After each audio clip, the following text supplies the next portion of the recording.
So, this one's late. A little bit.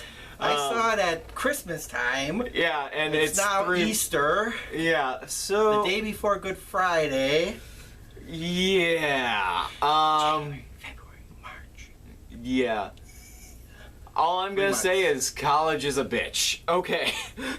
So. And I'm old, so I'm gonna have to really crank my brain to remember this one. And my notes really do not help here because this episode is confusing. Sherlock has a tendency of being a little bit confusing, but they have a nice way of explaining themselves usually at the end. This time it's like, no. Yeah. And we'll get into it, but I'm gonna say right now, wasn't my favorite episode. Yeah, this is probably the worst episode that they've had. Yeah. I still liked it. Yeah, same. But it wasn't my favorite episode. But I think that a lot of the problems that they had with Moffat's writing from Doctor Who really shows in this episode. Yeah. So let's just start off going through the summary.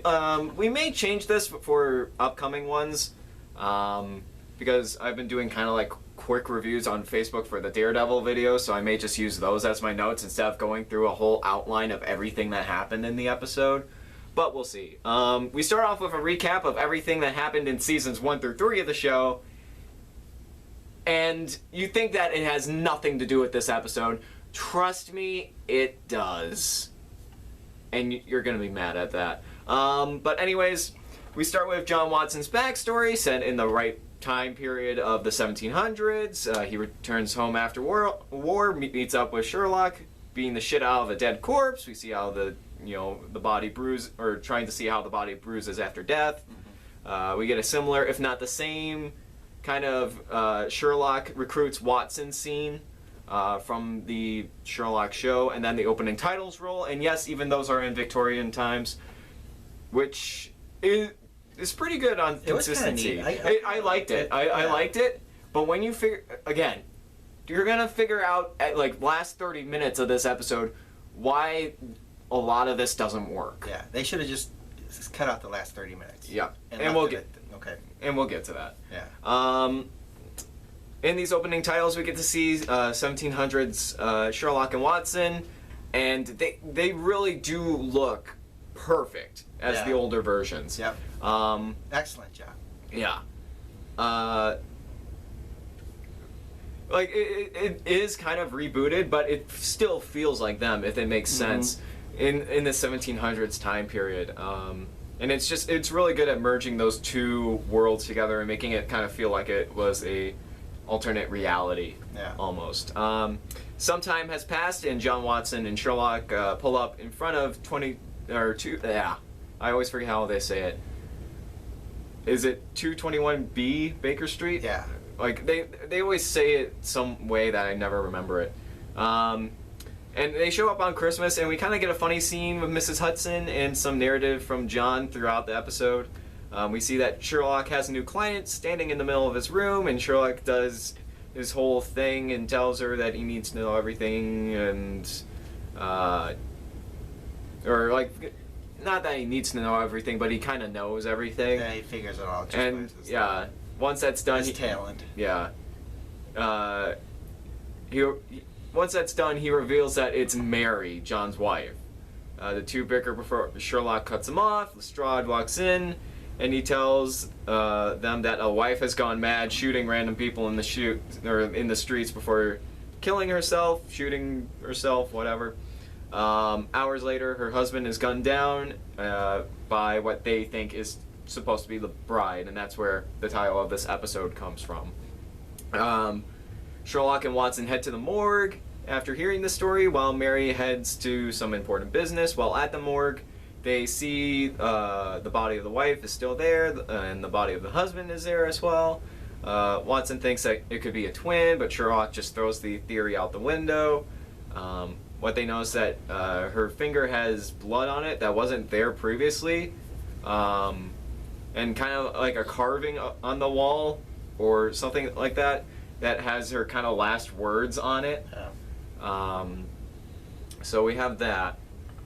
Then we also kind of get our first weird like alternate universe moment where it's like, okay, because Molly Hooper is a man in this universe, but it's played by the same actress from the show. Yeah, that was kind of weird. And I get it, they're trying to make a joke out of it and things like that, and I get it, they don't want to recast, but it just totally broke immersion for me. Because I was so immersed in kind of this Victorian time, and then you see that and it's like, oh, she's not even trying to hide her voice. Yeah. You know, that's kind of weird.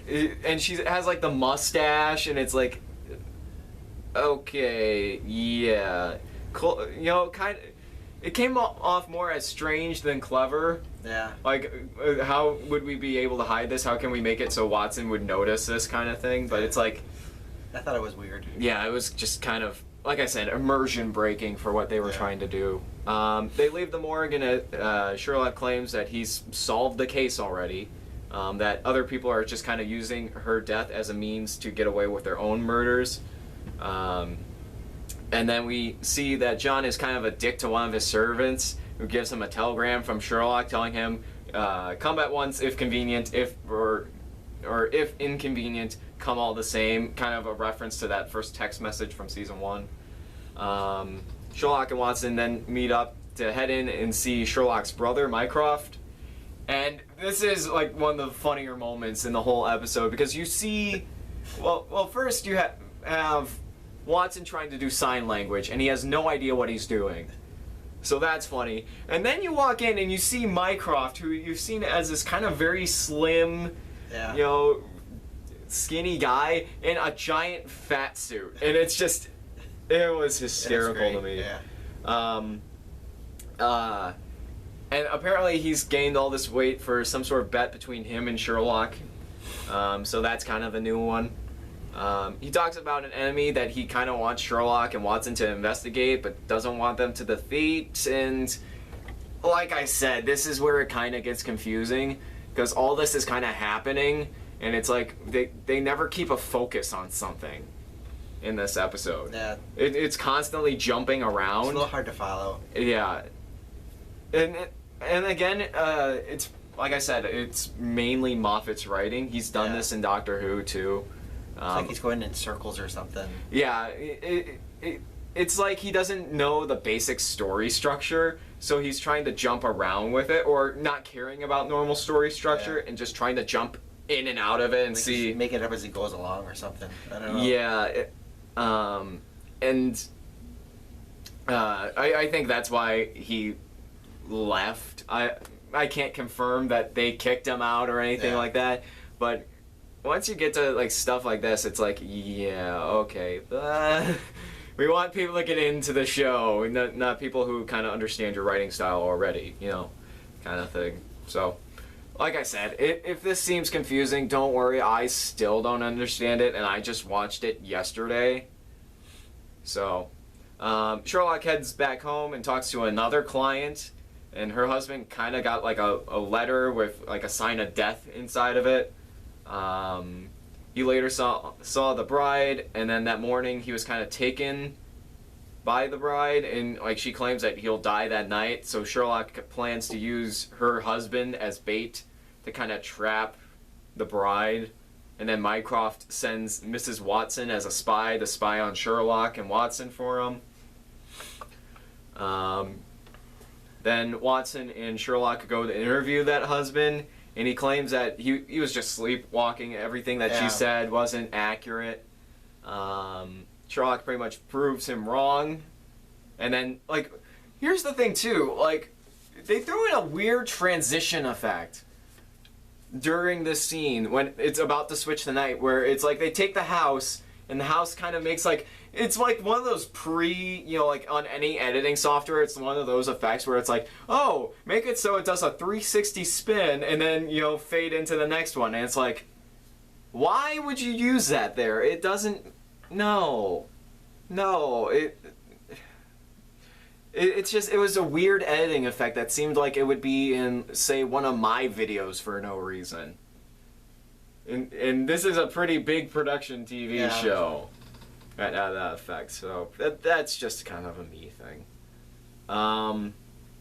Let's see here. We then get some dialogue between Watson and Sherlock. which is interrupted by the bride.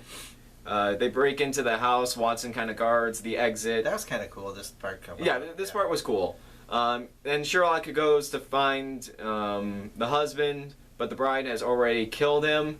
Meanwhile, the bride kind of sneaks up on Watson, scares him, and kind of letting her escape. And then there's a message on the all kind of ghost kind of thing. I thought that was kind of cool. Yeah, it was very cool to kind of see that scene play out. Yeah, that was neat. And this is where it's like, okay, cut out this last 30 minutes, put whatever ending you want on it. Because this is where I started to get like, no, screw you. Yeah. There's a message on the body that Sherlock didn't see before, and he examines it, and it reads, "Miss me." That was Moriarty's last words in Season 3, before we were supposed to get Season 4. Yeah. And apparently Moriarty has returned and was okay, it seems like he's responsible for the murder, but he's not. And you get like this weird scene between Sherlock and Mycroft, and then after that, you then see Sherlock sitting in his house, kind of like kneeling almost, and all these newspapers are flying by him, and you're like, oh, this is the Mind Castle thing from Season 3. Yeah. I'm gonna say this right now, I was never a fan of the Mind Castle thing. Season 3, I still rated it pretty high. Mm-hmm. You know, I still really like the writing of Season 3, but if I had to go like into the points, like the, you know, instead of like giving it a 5, which I did, it would be like a, you know, if I went like 4.8 or something, it would probably be like that, and like the other 2 seasons would be at that 5 level. Yeah. Because of the Mind Castle thing. I thought, don't get me wrong, great way to kind of show what Sherlock is thinking, but they treat it almost as if it's a superpower, and that's what I don't like about it. Yeah. It is cool to see how his mind works, but yeah. Yeah. Like I said, they don't have to, it's not a superpower, it's just the way he thinks. Yeah, because like you see him just kind of kneeling there, and all these newspaper clippings are just flying around him, and he's not really looking at them. It's just they're flying around him. Yeah. And it's like, oh, okay. It's not like he's in an alternate universe or... Yeah, it's just the way how he's thinking. But they always make it seem like it's an alternate reality or some sort of superpower or something like that. Yeah. Then, like I said, this is where everything falls apart. Then Moriarty shows up in the Mind Castle. And it gets really confusing because now we jump back to modern times. Like, where the show left off. And this is where I got really mad. Because you learn that apparently the last hour was fake. It was just Sherlock jumping into his Mind Castle, Mind Palace, whatever you want to call it, to figure out how he would have solved this case if he was actually there in the 1700s. For no reason. Yeah. He's just sitting there on the airplane trying to figure this out. And therefore breaking, you know... Breathe? I know. Breathing is This important. is the exact reason why I hate the Mind Castle. Yeah. Because it's the writer's excuse for doing whatever they want. Yeah. And tying it into their normal series. If you're going to make a 1700s episode and advertise it like it's a 1700s episode and claim that it's a standalone episode, then commit to it. Yeah, don't bring it into the... Don't bring it into, oh, it's Mind Castle. This is part of Season 4 now. Yeah. No! Commit. I was here for a 1700s episode of Sherlock. Don't get me wrong, I like normal Sherlock.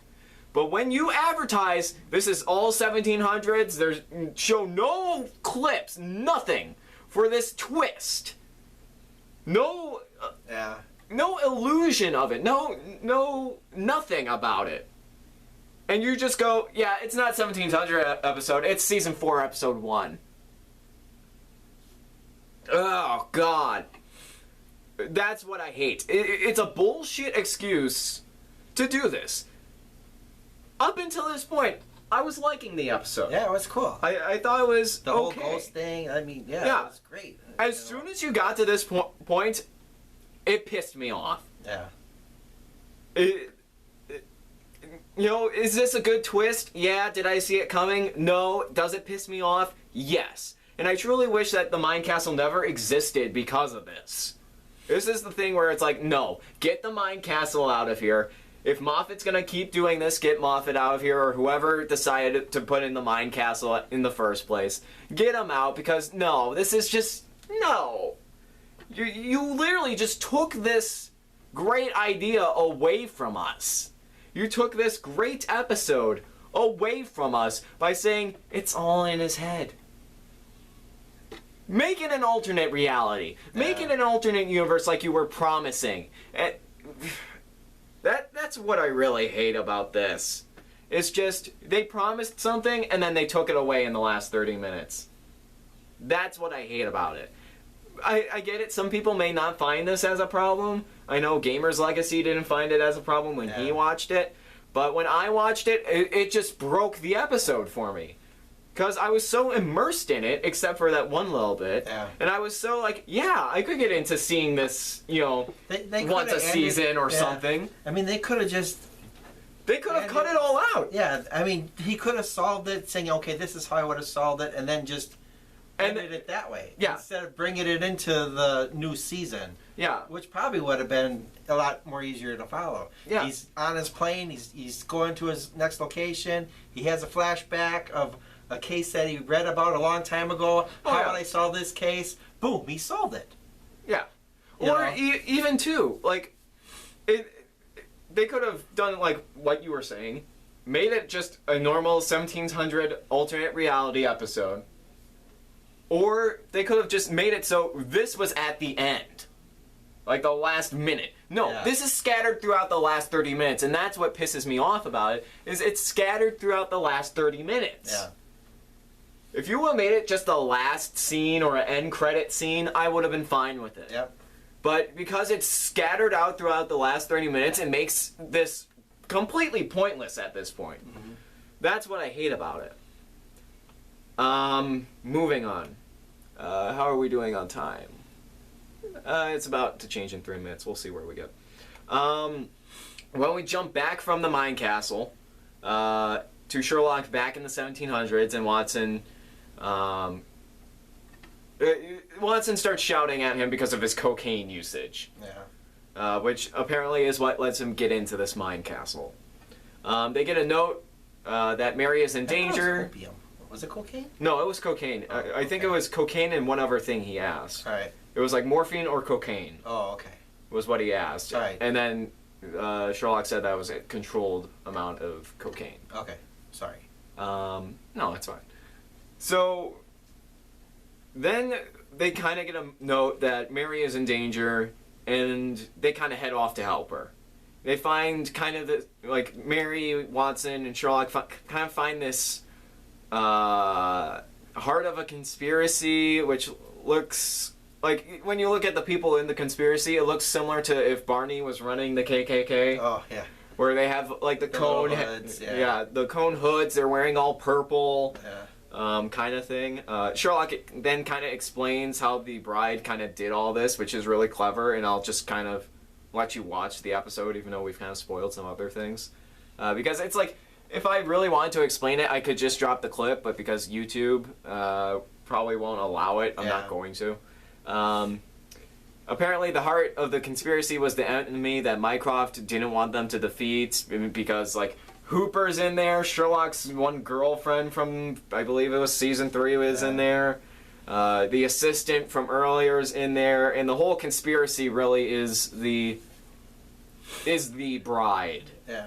Is how they explain it.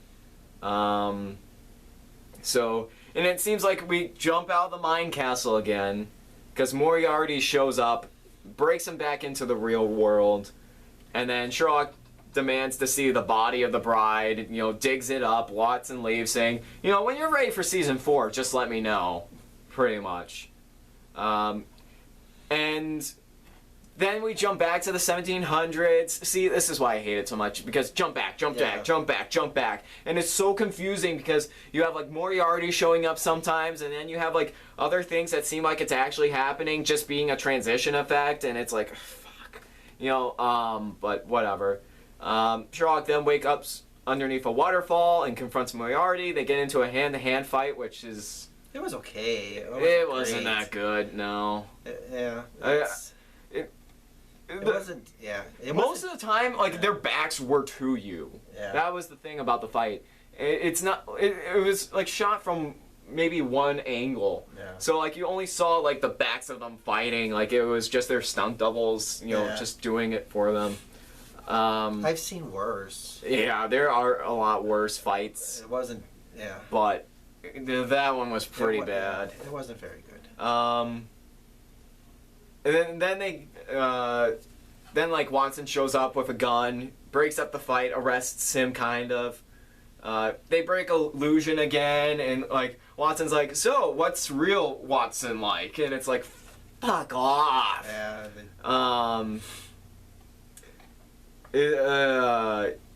Then he kind of just like breaks illusion, like I said. Tells Sherlock that he can wake up, but from this or whatever. Watson kind of kicks Moriarty off of a waterfall. Sherlock then jumps after saying elementary, dear Watson, to something that Watson was saying. Oh. Wakes up, and then we leave off where season 4 will pick up. Again, in my opinion, as soon as you realize that the episode is not the 1700s episode that you were promised, it breaks the episode. Yeah. I liked everything before that, and I truly did, and I wanted to see where it was going. But once we got to that last 30 minutes, I was, like I said, I was done. I just felt like shutting it off at that point. Yeah. Because it's like, this is pointless now. There's no... And like the ending that they even give, it's just dumb. Because they don't solve it. No. He's just like, let's just mark this up as one of our failures, Watson. And it's like... Because it was never solved. It really wasn't. Yeah. Like, okay, they show... Well, it was still an open case. Yeah. So they never solved that. It was his and version even of then, trying to solve it, but there's no... Yeah, and even then, it doesn't make sense how it ends. Yeah. Because you have that secret society thing, right? The all-women society. The all-women society. You have that. Then you have Sherlock going into real life, digging up the body. It's like... Okay, where's the ending? Is that the ending, or is, you know, the ending in this? And then you see the kind of scene where he's sitting there with Watson and going, "So we're marking this up as a failure?" And I'm like, "Wait a second, no." The ending is so bad because it's so confusing to me. That's why I hate this last 30 minutes. It's just, it's too confusing at that point. Yeah. To keep jumping back and forth between, you know, this mind palace thing. And it's like, I guess I would have been fine if they were like, we can't solve this one, can we? No, I guess we can't. Yeah. Oh well. But I mean, if it was just the normal 1700s episode where it's like, we can't solve this. If we did, you know, because of that society, it would have been like, we can't uproot these people, or you know. And they didn't even get into like, is this society still going on today in modern times? Yeah, it just drops.